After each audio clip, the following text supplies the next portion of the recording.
판매자 시선으로 세상을 바라보는 꿈꾸는 이 팀장입니다. 이번 영상에서는요, 대기업 삼킨 스타트업 승자의 저주일까? 라는 주제로 한번 말씀드려 보려고 합니다. 제가 한 스타트업의 대표의 스토리를 갖고 왔는데요. 이 대표의 이력은요, 중학교를 조기 졸업했습니다. 특이하게 중학교를 2년 만에 졸업을 했어요. 그리고 한국과학영재학교를 들어가서 카이스트를 졸업을 했습니다. 그리고 이 뛰어난 학생은요, 이 미국 국비 유학생에 선정이 돼가지고 이제 유학 가는 것만 남았어요. 그런데 유학 가기 전까지 시간이 좀 비는 거예요. 한 8개월 정도. 그때 자기가 사업을 하나 시작했는데 그게 잘 되다 보니까 그냥 유학을 포기하고 사업을 계속해서 하고 있는 사람. 그리고 그 사업 자체가 꽤 잘 돼서요. 꽤 어느 정도 인지도가 있고 이슈가 됐었던 사업입니다. 여러분들 혹시 이 대표가 누군지 아시나요? 혹은 이 대표가 운영하고 있는 회사가 어떤 회사인지 알고 계신가요? 아마 예상하신 분들도 계시겠지만 이 회사는 바로 정육각입니다. 이 대표의 스토리 때문에 유명해져 가지고요. 이 유퀴즈라는 요새로 치면 가장 영향력 있는 토크쇼에도 나오기도 했습니다.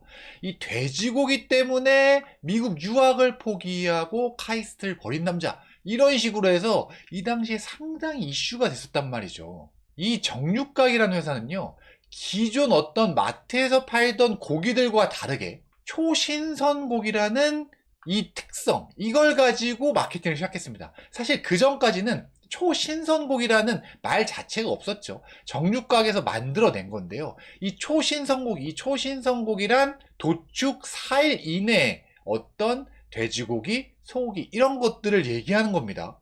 그러니까 이 마케팅적으로 이 초신선고기라는 단어를 사용했는데 이게 소비자들한테 각인이 확 됐던 거죠. 초신선? 신선을 넘어서 초신선은 뭐야? 이런 궁금증도 유발하게 되고요. 그리고 어쨌든 우리는 엄청난 신선한 고기야, 이런 거에 대한 마케팅 효과가 상당했었죠. 그래서 저희 와이프도 저희 아이가 이유식을 먹을 때 이 정육각에서 고기를 꽤 많이 주문해서 먹었었습니다. 아이한테는 좋은 음식을 먹여야 된다, 좋은 고기를 먹여야 된다, 이런 생각 때문에 그랬던 거죠. 어쨌든 이 정육각이라는 회사는 이 초신선 고기라는 걸로 대박을 칩니다. 한마디로 빠르게 성장을 했죠. 그리고 보통의 잘 나가는 스타트업이 그랬던 것처럼 투자를 꽤 많이 받으면서 승승장구합니다. 그런데 문제는요, 코로나 때 풀렸던 유동성이 이제 코로나 시기가 끝나고 금리가 올라가면서 유동성이 확 줄어들었을 때, 이때가 문제였죠. 이 시기 때, 요 과도기 때 이 정육각은요, 초록마을이라는 이 대상그룹에 속해 있었던 대기업 회사를 인수합니다. 유기농 유통업체죠. 매장도 꽤 되는 그 업체인데 그 업체를 인수하면서 더 큰 문제가 발생을 하죠. 우선은 정육각의 지금 현재 문제를 한번 살펴보면요. 정육각은 재무 상태가 상당히 좋지 않습니다. 우선은 그 유동성이 확 축소가 되면서 투자를 받아야 될 것들을 제대로 받지 못했죠. 그러다 보니까 본인들의 마케팅 비용들을 줄일 수밖에 없어요. 이 마케팅 비용을 줄이면 당연히도 성장은 떨어지고, 그리고 이제 어떻게든 BEP, 손익분기점을 맞추려고 하죠. 그런데 이 정육각이라는 회사는 개별 실적으로만 보면 어쨌든 아직 손익분기점을 맞추지 못했습니다. 그리고 2022년도에 마케팅 비용을 확 줄이기 시작하면서 23년도에는 매출이 확 줄어들었죠. 그리고 적자폭을 줄이는 데는 성공했지만 아직 흑자 전환을 하지 못한 위험한 상태에서 초록마을이라는 이 덩치 큰 회사를 인수하다 보니까 더 큰 문제가 생기게 된 거죠. 이 정육각이에요. 이 고유 방문자 수를 갖고 왔는데 2022년 3월 달에 보세요. 이때 막 100만 정도의 어떤 방문자 수를 가지고 있었어요. 그런데 이게 계속 떨어지기 시작하더니 이제는 1만, 2만 사이에서 왔다 갔다 하는 이런 상태가 돼버렸죠. 이건 물론 아까 제가 말씀드렸던 대로 마케팅 비용을 줄여서 그런 것도 있고요. 기존 고객들한테 CRM 마케팅, 그러니까 기존 고객들한테 더 마케팅 활동을 늘리고 새로운 고객들을 모집하는 데는 마케팅 비용을 덜 쓰면서 이런 현상이 일어나긴 한 건데, 그럼에도 불구하고 이 피크점과 이 최하점, 지금 현재의 차이가 꽤 크죠. 그래서 예전에 한때는 정육각을 이용했던 사람들이 지금은 많이 이용하지 않는 그런 모습이라고 보시면 될 것 같습니다. 그리고 아까 제가 22년도에 이 초록마을을 900억 원에 약 900억 원에 인수했다라고 말씀드렸잖아요. 근데 이거 인수했던 초록마을조차 실적이 좋지 않아요. 22년도에 인수했는데 21년도보다 매출이 떨어졌죠. 그리고 23년도에는 그 매출이 더 떨어졌어요.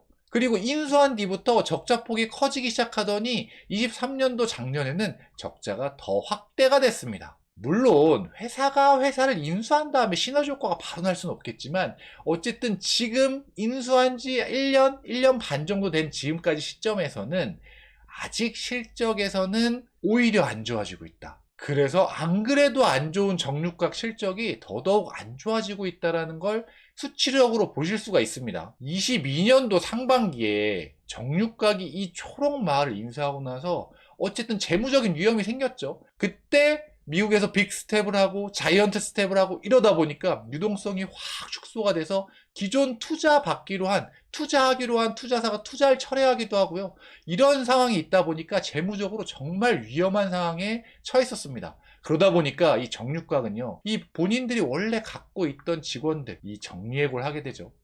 원래 260명, 70명까지 올라갔던 이 직원 수가요, 23년, 22년도 말에 확 줄어들게 됩니다. 이렇게 확 줄어들게 되고, 지금 현재는 정육각 본체, 정육각 이 별개 회사에서는 117명밖에 직원 수가 있지 않죠. 물론 초록마을까지 포함하면 이 직원 수가 확 늘어나겠지만 기존에 있던 직원들은 영문도 모른 채 그냥 어떤 대표의 선택으로 정리해고가 된다 보니까 사실 이거에 대한 불만이 많을 수밖에 없었죠. 한때는 대표가 유퀴즈에 나올 정도로 그렇게 잘 나갔던 회사, 인지도가 있었던 회사가 지금 현재는 초록마을이라는 그 회사를 인수한 뒤로부터, 그리고 유동성이 축소되고 제대로 된 투자를 받지 못한 다음부터 상당히 어려운 상황에 처해 있습니다. 실질적으로 전자공시에 있는 그 수치를 보면요, 이거는 이 정육각, 초록마을 다 합친 연결 재무제표에서 본 건데요,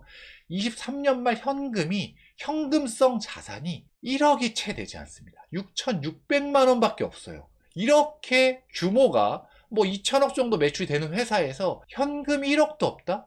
이거는 진짜 엄청나게 힘들다라는 겁니다. 그리고 유동자산은 151억에 불과한데요, 유동부채가 무려 940억이에요. 이 회사는 진짜 투자 못 받으면 그냥 까딱까딱하고 갈 수 있는 그런 상황인 거죠. 그런데 불행 중 다행으로 올해 초에 100억의 추가 투자를 유치합니다. 투자금을 실제 받았어요. 기존 투자자들이 야, 망하지 마 이러면서 100억을 더 투자를 해준 거죠. 그나마 이것 때문에 좀 숨통이 트였고, 그리고 브릿지론으로 받았던, 초록마을 인수 때문에 브릿지론으로 받았던 약 320억 정도 이 단기 이 브릿지론이 있었거든요. 근데 이런 것들은 몇 개월마다 연장을 해야 되기 때문에 상당히 부담이었었는데 이게 2년 만기 연장으로 바뀌면서 진짜 그나마 다행으로 숨통이 좀 트인 상태이긴 합니다, 현재는요. 하지만 그럼에도 불구하고 재무 상황이 안 좋은 건 어쩔 수가 없죠. 이거는요, 이제는 회사가 돈을 벌면서 갚아 나가거나 돈을 벌면서 이런 것들을 해결해야 되는데 아직까지 흑자 전환 소식은 들려오지 않고 있기 때문에 조금 더 위험해 보이는 게 사실입니다. 그리고 이 정육각이라는 회사에 좀 문제가 또 하나 더 있었는데요, 이 정육각이라는 회사는 이 초신선 고기라는 요 단어로 마케팅을 했다라고 했잖아요. 이 초신선 고기, 본인들이 신선한 고기를 판매를 하는데 기존의 마트에, 기존의 정육점에서 파는 그런 고기들과 비교를 하면서 이 기름을 비교를 했거든요. 초신선 삼겹살의 기름, 그리고 일반 마트에 샀던 이 삼겹살의 기름, 요거를 SNS에 막 이런 식으로 광고를 했는데, 이 광고를 보고 나서 정말 많은 이 축산업에 종사하고 있는, 기존 고기에 종사하고 있는, 이 육류 쪽에 종사하고 있는 사람들의 비판을 받았죠. 야, 니네 초신선 고기가 진짜 맛있는 거 맞아? 기존에 유통하던 걸 왜 이렇게 쓰레기처럼, 쓰레기 고기로 막 비유를 하는 건데? 이러면서 반발이 엄청나게 심했죠. 그래서 유튜브라든지 뭐 블로그라든지 이런 쪽에 초신선 고기 니네 이거 구라 아니야? 이거 진짜 초신선 고기 옳은 거야? 이런 내용들의 컨텐츠들이 막 양상이 됐었습니다. 이렇게 논란이 되다 보니까 대표가 결국은 사과를 합니다. 죄송합니다. 요거 좀 과했던 것 같습니다. 우리가 초신성 고기 마케팅 하느라 기존 어떤 유통이 되는 그런 고기들에 대해서 너무 우리가 안 좋게 표현을 좀 한 것 같습니다. 이렇게 해서 결국은 사과를 하게 되죠. 어쨌든 이런 좀 문제도 있었다. 이 초신성 고기를 갖고 나온 이 정육각에 대해서 기존 어떤 고인물들이 별로 좋게 보지 않았다. 이런 것도 좀 어떻게 보면 이 정육각이 좀 문제가 좀 될 수 있었던 그런 부분들 중에 하나입니다. 하지만 이런 단점들에도 불구하고요. 결국은 정육각도 분명히 장점이 있기 때문에 지금까지 승승장구했겠죠. 물론 최근에 좀 좋진 않지만 이 정육각은요. 어쨌든 900억 원이나 주고 초록마을을 인수했잖아요. 그 인수했던 이유는 명확합니다. 왜냐하면 본인들이 정육각이 육류의 어떤 카테고리만으로는 성장하는데 분명히 한계를 느꼈을 거예요. 그러니까 이게 식품 쪽이나 어떤 쪽으로 확장을 해야 되는데 그 확장을 본인들 정육각 플랫폼에서 팔 것이냐. 정육각이라는 게 이 정육점을 영산시키기 때문에 사실 이 플랫폼에서 어떤 다른 신선식품들을 파는 게 조금은 어색할 수 있잖아요. 그러니까 이 초록마을이라는 이 유기농 제품으로 정말 오랫동안 유명했던 이 업체를 인수함으로써 사실 확장의 발판을 마련한 거죠. 그리고 초신성 고기, 유기농, 왠지 품질 좋은 어떤 제품들을 파는 것 쪽에서 이런 좀 결이 맞잖아요. 그리고 이 초록마을이 못하던 거를 정육각이 잘하는 게 있었고요. 정육각이 못하는 걸 초록마을이 잘하는 거에 있었기 때문에 결국은 지금은 아니지만 나중에는 이것들이 시너지 효과가 나면 정말 괜찮을 수 있다라는 가능성이 있다라는 거에 어떤 긍정적인 요소를 좀 볼 수 있을 것 같습니다. 300억이 넘는 돈 브릿지론을 어쨌든 2년 만기 연장으로 바꿨죠. 그리고 100억의 추가 투자를 받았죠. 이 400억의 재무 리스크를 해결한 게 사실은 오래 위험했었던 이 정육각이 그나마 한숨 돌릴 수 있었던, 그리고 다시 한번 도약할 수 있는, 올해 만약에 흑자 전환에 성공한다면, 월별 흑자라도 성공한다면 어쨌든 다시 한번 성장할 수 있는 발판의 계기가 될 수 있는 부분이 긍정적인 요소라고 볼 수 있습니다. 지금까지 정육각은 총 1200억 정도 투자를 받았거든요. 그런데 최근에 아까 100억 투자 받았다 그랬죠. 그리고 원래 2022년 11월에 이거 470억 투자 받았던 게 사실은 1000억 넘게 투자를 받을 뻔 했었던 겁니다. 근데 갑자기 팬데믹이 오고 금리가 올라가고 유동성이 확 축소되면서 기존 투자사들이 막 나가 떨어지면서 투자를 요만큼밖에 470억밖에 못 받으면서 사실은 문제가 시작됐었던 거죠. 그리고 정육각의 장점은 뭐니 해도요. 실제 고기가 꽤 맛있습니다. 제가 이 영상을 준비하면서 소비자로서 정육각의 제품을 구매해봤어요. 원래 고기를 좀 많이 먹거든요. 캠핑 가서 목살도 많이 거먹기도 하고. 근데 좀 그거랑 비교를 해보려고 제가 처음으로, 와이프는 기존에 주문해서 먹어봤던 적이 있었지만 제가 스스로 주문해서 처음으로 한번 같이 먹어봤는데 너무 맛있는 거예요. 이 제 개인적인 주관적인 견해긴 한데요. 기존 고기랑 비교해서 진짜 훨씬 맛있었습니다. 제가 이걸 보면서 우와, 확실히 고기가 도축한 지 얼마 안 돼서 신선하니까 진짜 맛있구나, 이런 생각이 들었습니다. 물론 좀 잘하시는 분들은 야, 숙성된 고기가 더 맛있어, 야, 처음에 도축한 지 얼마 안 되면 사후 경직이 있어서 하루 만에 먹으면 뭐 안 돼, 근데 이런 얘기들을 할 수 있는데 뭐 저는 도축한 지 하루 만에 된 고기를 먹을 수 있는 상황은 아니었고, 이 정육각에 보면 이 고기가 도축 일자가 나오거든요, 그 상세 페이지에. 근데 저는 도축한 지 5일 된 고기를 먹어봤습니다. 근데 진짜 개인적으로 너무 맛있었어요. 그리고 저희 가족들도 너무 맛있게 먹어서 저는 소비자로서 제가 다음에 캠핑 갈 때 여기서 고기 꼭 사갈 거거든요. 그러니까 이렇게 고기가 실제 본인들의 어떤 본체인, 본인들이 강조하는 이 초신성 고기가 실제 맛있더라. 가격이 비슷하거나 조금 비쌀 순 있지만 그럼에도 불구하고 맛있으면 찾는 소비자들이 저 같은 사람들이 있을 거잖아요. 그래서 어쨌든 여기에 진짜 강점이 있다. 그리고 이 유기농 제품을 파는 초록마을 인수하고 나서 이 초록마을 내에서요, 이 초록베베라는 영유아식 브랜드를 런칭했는데 이것도 이 초록마을과 너무 잘 맞는다라고 생각해요.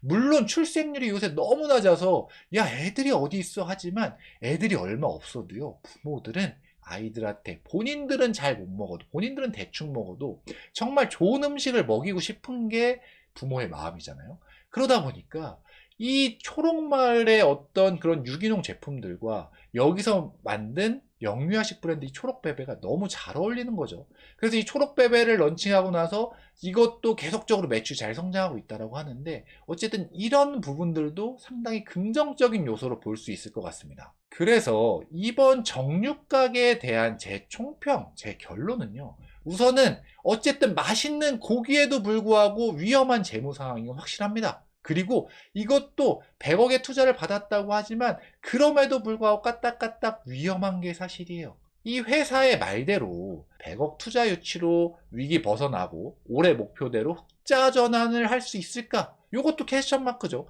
흑자 전환을 한다는 건 이 고기의 품질이 좋다는 거와 완전 다른 말입니다. 본인들이 얼마나 이윤을 잘 내는지, 얼마나 비용을 잘 줄이고, 얼마나 효율화시켜서 이윤을 낼 수 있는지 이 능력을 봐야 되는데 아직 이 능력을 보여주지를 않았어요. 그렇기 때문에 아직 이건 위험 요소다. 그럼에도 불구하고 어쨌든 소비자로서 개인적으로 만족을 했었기 때문에 좋은 퀄리티의 고기, 식재료 이런 것들로 어쨌든 상품을 좀 기대하게 만드는 게 있는 건 사실인 것 같습니다. 그리고 판매자로서도요, 이게 이런 어떤 좋은 유통 채널들이 좀 잘 성장을 했으면 좋겠어요. 물론 이 초록마을과 정육각 대부분이 본인들의 PB 상품을 판매하고 있긴 하지만 이 채널들이 좀 더 커지게 되면 결국은 판매자들한테 어떤 오픈마켓 중개 채널들을 열어줄 텐데, 그러면 결국은 판매자들한테 좀 도움이 되지 않을까? 이런 생각을 하고 있습니다. 그래서 좀 잘 커나갔으면, 이 위기를 극복하고 잘 커나갔으면 하는 바람입니다. 여러분들은 정육각에 대해서 어떻게 생각하시나요? 제가 이번 영상에서는요, 대기업을 삼킨 스타트업, 승자의 저주일까? 라는 주제를 한번 말씀드려 봤고요. 다음번에는 더 좋은 영상을 찾아뵐 수 있도록 하겠습니다. 이상 꿈꾸는 이 팀장이었습니다. 감사합니다.